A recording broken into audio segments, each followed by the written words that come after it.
नमस्ते, जय हिंद। ये है द आवारा मुसाफिर शो क्लिप्स। और क्या-क्या हो सकता है और इंटरेस्टिंग क्या होने वाला है आगे चल के, वो मैं बताता हूँ। सबसे पहले तो बहुत धोखे मिलने वाले हैं, बहुत चीटिंग होने वाली है। आपकी पर्सनल लाइफ़ की अब मैं बात कर रहा हूँ, मैं अपने पॉलिटिक्स वाले को हटाता हूँ, ठीक है?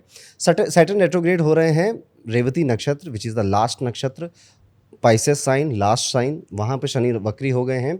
ये दी एंड का टाइम अब स्टार्ट हुआ है और ये टाइम चलेगा 11 दिसंबर तक। 27 जुलाई से 11 दिसंबर तक द एंड का टाइम चल रहा है, जहाँ पे शनि कह रहे हैं बस अब मेरा आखिरी फेज़ है, क्योंकि उसके बाद मैं मेष राशि में चला जाऊँगा, एक नई साइकिल की शुरुआत करूँगा, तो मुझे कई सारे लोगों के चैप्टर क्लोज़ करने हैं, ठीक है? किनके चैप्टर क्लोज़ करना चाहता है? अब वापस से आता हूँ उस लाइन पे जहाँ मैंने कहा धोखा और चीटिंग होने वाला है। जब भी शनि रेवती नक्षत्र में वक्री हो जाते हैं ना और राहु कुंभ राशि में बैठे हुए होते हैं, तो लोगों को ऐसे बहुत सारा इल्यूजन होने लगता है। जैसे आप हैं, आपको ये इल्यूजन होने लग जाए कि यार मैं एक दिन में 50 पॉडकास्ट कर सकता हूँ, ठीक है? या 10 पॉडकास्ट कर सकता हूँ एक दिन में, जो कि प्रैक्टिकली शायद पॉसिबल हो, पर टफ होगा। तो आपको ऐसा इल्यूजन होगा, स्टूडेंट को ऐसा इल्यूजन होगा कि यार कोई नहीं, 4 एग्ज़ाम में फेल हुए लेकिन अब से पढ़ाई करेंगे। बॉयफ्रेंड को ऐसा इल्यूजन होगा कि पिंकी से ही शादी करेंगे, ठीक है? दोस्त ऐसा होगा कि हाँ, उधार ले लेता हूँ, मैं चुका दूँगा। बॉस इल्यूजन आपको देगा कि आप बहुत मेहनत करो, आपका प्रमोशन होने वाला है या हम कर देंगे इस टाइम के एंड तक। तो लोग आएँगे इन 3 महीनों में, अगस्त, सितंबर, अक्टूबर, आपसे प्रॉमिस करेंगे, आपको कमिटमेंट देंगे कि बाबू तुम ही शादी करेंगे। भाई पैसा दे दे, लौटा दूँगा मैं। इस बार पक्का इंक्रीमेंट मिलेगा, प्रमोशन मिलेगा, और वो झूठे प्रॉमिसेस हैं। वो कमिटमेंट झूठी है। ये है इंडिविजुअल लेवल पे। यही चीज़ आप बड़े और नेशनल लेवल पे भी देखोगे कि जो ऐसी न्यूज़ेज़ बाहर आएँगी कि प्रॉमिस किया था, नहीं हुआ, कमिटमेंट दी थी, नहीं किया। इस तरह की चीज़ें अब मुद्दा बनेंगी आगे जाकर। ये राहु और सैटर्न की वजह से होगा। और क्या हो सकता है? यहाँ पर एक जो थिन लाइन ऑफ ब्लेसिंग भी है, जो कि जुपिटर कैंसर में बैठे हुए हैं, ठीक है? जुपिटर का कैंसर में आना और शनि को अपनी नवीं दृष्टि से देख लेना, ये इस चीज़ को दर्शाता है कि जो भी होगा वो सॉल्व हो जाएगा। जैसे हमने देखा कि जून में जुपिटर आए कर्क राशि में, शनि तब तक तबाही मचा रहे थे देश दुनिया में, ईरान इजराइल का वॉर देख रहे थे। आपने फिर देखा कि पीस ट्रीटी की बातें ज़्यादा तेज़ हुई, आई थिंक अब तक हो गई है, नहीं, ठीक है? अभी नहीं हुई है। बातें चल गई। अब वो स्टेट ऑफ हॉर्म्यूज एंड ऑल वो आप उतना भयंकर नहीं देख रहे हैं। ये ईज आउट का फेज़ जो जुपिटर अपनी ला रहा है, पर जुपिटर कितना करेगा भाई, ठीक है? और कब तक करेगा? सिर्फ 31 अक्टूबर तक, ठीक है? उसके बाद जुपिटर लियो में चले जाएंगे, राशि बदल जाएगी और शनि अभी भी फिर 7 महीने नवंबर से लेकर अगले साल के जून तक वहीं रहने वाले हैं पाइसेस में। ये शनि का पाइसेस में आना जब भी ऐसा होता है ना, अमेरिका इंडिया का डिसएग्रीमेंट होता है, वो हम देख चुके हैं ऑलरेडी, ठीक है?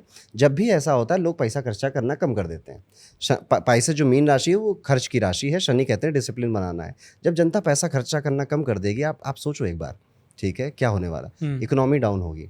आपने देखा कि जो रुपया है वो गिरता ही चला जा रहा है, लुढ़कता ही चला जा रहा है, ठीक है? क्योंकि लोगों के पास पैसा खर्च करने के लिए है नहीं और अब वो करना भी नहीं चाहते फालतू की चीज़ें में। और जो मैंने आपको बोला कि दी एंड होने वाला है, उसका रीज़न ये है, जितने लोग भी कैपेबल नहीं हैं, जितने लोग भी अभी राहु की सक्सेस एंजॉय कर रहे थे, जितने लोग राहु की सक्सेस एंजॉय करने का मतलब है कि टैलेंट था नहीं, बस कुछ चमक गया था, 1-2 चीज़ें आपकी, और उसके बेसिस पे आप चल रहे थे। आपका खत्म होने वाला है, आपका टाइम अच्छा नहीं जाने वाला है। क्या करना चाहिए? आपको हार्ड वर्क करना चाहिए, दैट्स इज सिंपल। ओके। मेहनत करनी है, जस्ट सिंपल हार्ड वर्क करना है आपको।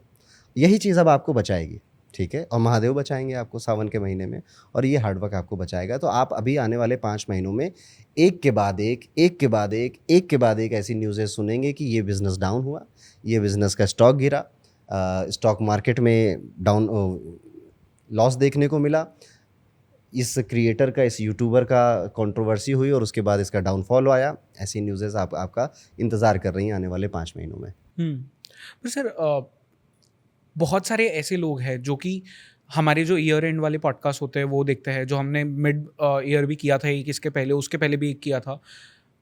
एक कंसिस्टेंट चीज़ सभी में रही है, आपने कहा है कि हार्ड वर्क हमेशा बीट करेगा किसी भी चीज़ को। पर उन लोगों का क्या, जो बहुत सालों से हार्ड वर्क करते आ रहे हैं पर उन्हें फिर भी कुछ नहीं मिल रहा, वो तो शायद उम्मीद छोड़ देंगे ना आफ्टर अ पॉइंट। नहीं, नहीं, आपके आपके पास इतनी लग्ज़री कहाँ से आ गई? ठीक है? इतने प्रिविलेज कब से हो गए आपके, आप अपना हार्ड वर्क छोड़ दोगे? अपने हिस्से का संघर्ष हर किसी को करना। और एक बात मैं बहुत क्लियरली बोल दूँ, अगर आप सच में मेहनत कर रहे हैं, अगर आप सच में हार्ड वर्क कर रहे हैं, आज नहीं तो कल, कल नहीं तो परसों, परसों नहीं तो उसके बाद, मिलेगा तो ज़रूर मिलेगा। ये शनि, ये राहु ना आपका कर्जा लेने नहीं आए हैं।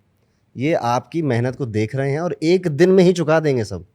वो जो स्टूडेंट 4 साल घिसता है ना, एक ही दिन बस मेरिट में नाम ही देखना होता है उसे, वो एक ही दिन होता है उसकी सफलता का, सक्सेस का। तो ये जितना भी हार्डवर्क है, मैं बहुत ज़्यादा कर रहा हूँ, मैं बहुत कम कर रहा हूँ, इतना प्रिविलेज मत लीजिए, ठीक है। आपसे नीचे बहुत लोग हैं, आप किसी भी स्थिति में उससे नीचे बहुत लोग हैं। खाना मिल रहा है ना, मोबाइल में इंटरनेट है ना, तो बहुतों से बहुत ऊपर आ गए हो, ठीक है। ये पॉडकास्ट देख रहे हो, that means you have internet, बहुतों से बहुत ऊपर आ गए, लोग भूखे मर रहे हैं इस दुनिया में, ठीक है। तो डोंट इतना प्रिविलेज मत लीजिए। एंड कोई भी प्लेनेट आपका कर्जा लेकर नहीं जाने वाला, वो इसी जीवन में आपके जीते जी उसको चुका कर जाने वाला है, ठीक है। कुछ लोगों को भ्रम होता है कि वो हार्ड वर्क कर रहे हैं, ठीक है। मैं इस दीवार को धक्का लगाने लग जाऊं जयेश, पूरा 10 घंटे रात दिन पसीना एक खाना पीना छोड़ के रोज धक्का लगा रहा हूँ इस दीवार को, कुछ होगा? कुछ भी शायद नहीं होगा। नहीं, हाँ, ये दीवार हिलेगी भी नहीं, ठीक है। तो हार्ड वर्क कहाँ लगा रहा हूँ मैं, गलत और मुझे जगह। कहाँ लगाना चाहिए, इतनी क्लैरिटी होनी चाहिए। और ये खराब बुद्ध की निशानी है, जब आपको आपके फैसले गलत होते हैं, आप मिस्टेक्स बार बार करते हैं, आपको जिसकी मदद नहीं करनी चाहिए थी आप उसकी मदद करते हैं, आपके दांत खराब रहते हैं, ये खराब बुद्ध की निशानी है। इफ़ यू आर फीलिंग, मैं आपको कुछ अच्छी रेमेडीज़ भी बताता हूँ यहाँ पर। इफ़ यू आर थिंकिंग कि मुझे तो अपॉर्चुनिटी नहीं मिलती, मैं तो तैयार बैठा हूँ, मेरे अंदर पूरा पोटेंशियल है, बस मुझे एक मौके की ज़रूरत है, मैं तो सबको फाड़ के रख दूंगा, पर वो हो नहीं रहा है, आपका बुद्ध खराब है। आप जाइए अपने घर के नॉर्थ डायरेक्शन में, north direction is ruled by Mercury. वहाँ पर आपको लाल रंग की सामान मिलेंगे, वहाँ पर आपको इलेक्ट्रॉनिक गैजेट्स मिलेंगे, डस्टबिन मिलेगा, टॉयलेट मिलेगा, या फिर वहाँ पर आपको वुडन फर्नीचर मिलेगा, जूते चप्पल रखे हुए मिलेंगे। जैसे ही कुंडली में बुद्ध खराब होता है, नॉर्थ में ये सामान मिलने लग जाते हैं। आप उनको हटाएंगे तो ये थोड़ी सी रेमेडी आपके लिए हो जाएगी, बाकी तो कुंडली से पता चलेगा। अब आपने जो कहा कि हार्डवर्क खूब कर रहे हैं, खूब कर रहे हैं, ये इल्यूजन है आपका, ठीक है। कहाँ कर रहे हैं ये बुद्ध बताएगा आपकी कुंडली का, कि आप सही भी कर पा रहे हैं या नहीं कर पा रहे हैं। कितने सारे ऐसे लोगों से मैं मिला, बहुत टैलेंटेड हैं, बहुत पोटेंशियल है, चीज़ें जल्दी सीख लेते हैं, जल्दी समझ लेते हैं, आपकी जो बातें हैं उसके पीछे की गहराई भी समझ लेते हैं, but they are not making money. And में if you are not making money, आप कुछ नहीं है फिर। आप चाहे हाउसवाइफ हो, आप कितना अपने आप को ग्लोरीफाई कर लो कि ओ हम तो दिन भर में 10 घंटे काम, if your job is not paying you, it is not a job, ठीक है। और उसकी रिस्पेक्ट नहीं मिलेगी, आपको इज्जत नहीं मिलेगी। इसीलिए मैं कहता हूँ कि आप लड़की हैं, कन्या हैं, महिलाएं, मैं अपनी क्लासेस में भी बोलता हूँ कि अपनी बिटिया को ना किसी के भरोसे मत भेज देना कि वो कमा रहा है, अच्छा कमा रहा है, परिवार बहुत अच्छा है, उसको इज्जत नहीं मिलेगी, ठीक है।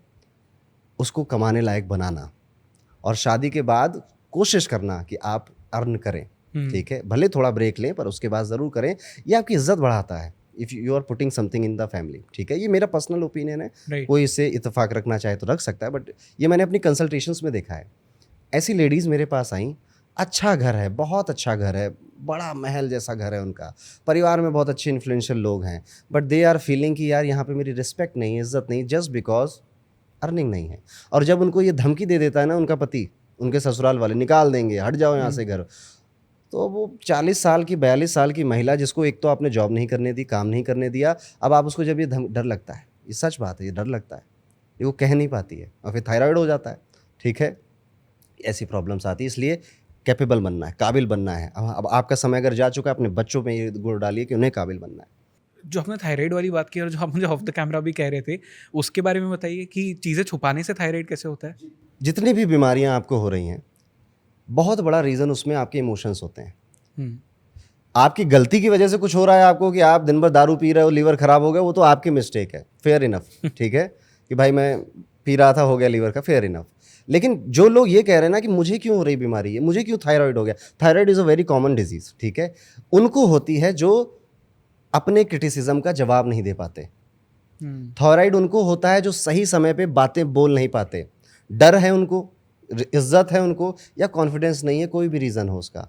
अगर आप बोल नहीं पा रहे हैं ना, तो आपको थायराइड होगा, ठीक है। ओके। ये प्रूवन बात है, ठीक है। रीज़न इसके पीछे का, आप ना, हो सकता है आप भूल जाओ जयेश, आपकी बॉडी कभी नहीं भूलती, हुँ, बॉडी ऑलवेज रिमेंबर, ठीक है। तो जब आपको किसी ने, जैसे मैं आऊँ आपको डांटूँ, बेफिजूल का डांटूँ, आपको नीचा दिखाऊँ, ठीक है, आपको डेलिबरेटली मैं आपको फील कराऊँ कि यू आर नथिंग, और आप उसका जवाब नहीं दे रहे हो, हुँ, आप बीमार पड़ोगे, आज नहीं तो कल बीमार पड़ोगे, आपके बाल झड़ने लग जाएंगे, ठीक है। आपको हेयर इश्यूज़ होगा, आपको थायराइड होगा, ऐसे इश्यूज़ आएंगे आपको।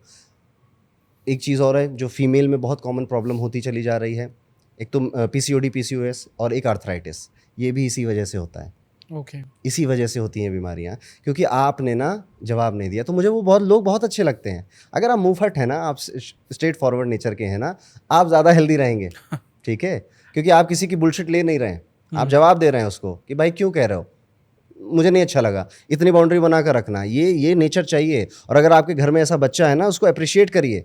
वो छोटा बच्चा है, वो ऐसा ही करता है, उसको दबाना नहीं है, उसको अप्रिशिएट करना है कि यस, अपने हक की बात कहनी है आपको, ठीक है। अब बस इतना सा समझ लेना, ठीक है, कि जैसे पापा डांट रहे हैं तो भले के लिए डांट रहे हैं, ठीक है, बड़ा भाई डांट रहा है भले के लिए डांट रहा है।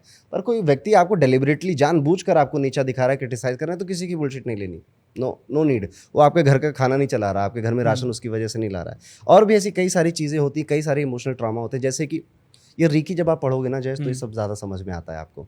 तो वहाँ पे ये कहा जाता है कि अगर आपको ना बांध के रखा जा रहा है, if you are feeling trapped in your house, in a relationship, in your office, ठीक है, कि मैं बंद चुका हूँ, मजबूरी में काम हो रहा है, या फिर मैं बहुत कुछ कहना चाह रहा हूँ, मैं कर नहीं पा रहा हूँ, मैं बहुत कुछ करना चाह रहा हूँ, but because of society and all मैं कर नहीं पा रहा हूँ, यानी आपको एक बाउंड्री में रख दिया गया।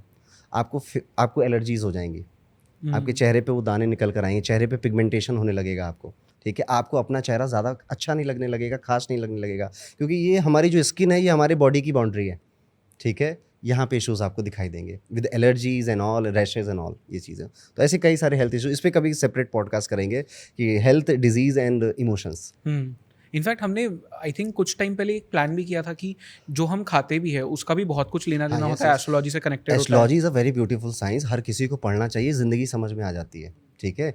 क्रक्स फिलॉसफी समझ में आ जाती है लाइफ की। मैं देखो कितनी खूबसूरत है, मैं समझाता हूँ आपको। कुंडली में 12 घर हैं, 5वां घर जो है वो कह रहा है कि this house is responsible for your mental happiness. आप जीवन में खुश कितना रहेंगे, 5वां घर बता रहा है आपको। 5वां घर लेकिन और भी बहुत सारी चीज़ें बता रहा है, क्या? एजुकेशन, संतान, रोमांस और क्रिएटिविटी। ये सारी चीज़ें आपको हैप्पी करती हैं। आपका बच्चों के साथ समय बिताना, आपके घर में कोई छोटा लल्ला होगा, उसको खिलाने में बहुत मज़ा आता है, कितना स्ट्रेस हो आपको काम का, उसको देखकर आप खुश हो जाते हैं। एजुकेशन, जब भी आप कुछ नया पढ़ते हैं, नया सीखते हैं, नया कोई कॉन्सेप्ट क्रैक हो जाता है, मैथ्स का कोई प्रॉब्लम आप अपने आप से oh yes, you feel like wow, अच्छा लगता है, मेंटल हैप्पीनेस मिलती है। वहीं पर अगर आप देखेंगे रोमांस में तो मेंटल हैप्पीनेस मिलती ही, बस कलेश ना हो वहाँ पे, ठीक है। सारी मेंटल हैप्पीनेस है वहाँ पे, ठीक है। आपको जब भी दुख होता है या कुछ अच्छा होता है, तो सबसे पहले अपना पार्टनर याद आता है ना, इलाओ इसको बता दें ये दुख है या ये अच्छी न्यूज़ है। तो ये सारी चीज़ें एक साथ कनेक्टेड हैं, हैप्पीनेस, मेंटल हैप्पीनेस दे रही। पर एक चीज़ और है, creativity. If you are not creative, आप दुखी रहेंगे, पूरे जीवन दुखी रहेंगे। अगर आपसे कुछ नया क्रिएट नहीं होता, नए आइडियाज़ नहीं आते, नया कुछ आप बना नहीं पाते, आप दुखी रहने वाले हैं, ठीक है। और उसके बाद क्या होता है, if a person is not creative, तो फिर वो बैड हैबिट्स में पड़ने लग जाएगा, ठीक है, और वो अनहैप्पी रहने लग जाएगा। बैड हैबिट्स जैसे ओवर एक्सेसिव मास्टरबेशन में चले जाना, ये पॉसिबल है कि आप इस तरफ चले जाएं,